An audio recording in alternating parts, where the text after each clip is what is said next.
అందరికీ నమస్కారం. నేను మీ శంకర్ని. నాతో ఉన్నాడు నా చిన్ననాటి స్నేహితుడు గోపి అలియాస్ పులి. 2009 10th బ్యాచ్ మాది.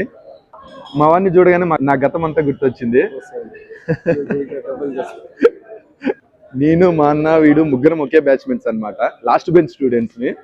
ఓ రోజు నేను మా అన్న విపరీతంగా కొట్టేసుకుని నేను ఇల్లు వదిలేసి తిరుపతికి పారిపోదాం అనేసి రోడ్డు మీద బస్ కోసం అయితే వెయిట్ చేస్తుంటే సరిగ్గా హీరోలో ఎంట్రన్స్ ఇచ్చి ఆ వయసులోనే ఆ టైంలోనే నువ్వు చేసేది కరెక్ట్ కాదు, నువ్వు ఎక్కడికి వెళ్ళొద్దని నన్ను కూడా నాతో పాటు మా ఇంటికి వచ్చి నాతోనే స్టే చేసి నా ఆవేశాన్ని అంతా సదుమాయించి నాలో ఒక పెను మార్పు తీసుకొచ్చాడని చెప్పుకోవచ్చు. ఇలాంటి స్నేహితుడు అందరికీ కూడా ఏదో సమయంలో తగిలే ఉంటాడని చెప్పుకోవచ్చు.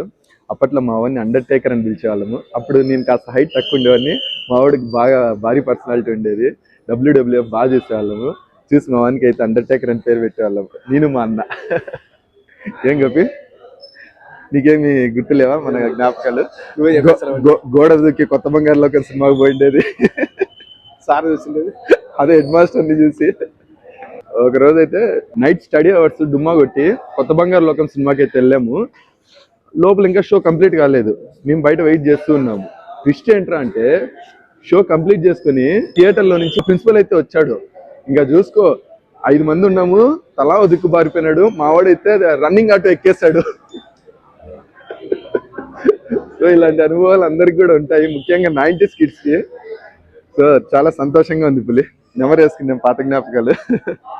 సో సెలవు తీసుకుంటూ రేపటి కోసం స్నేహం కోసం మీ శంకర్ విత్ గోపి.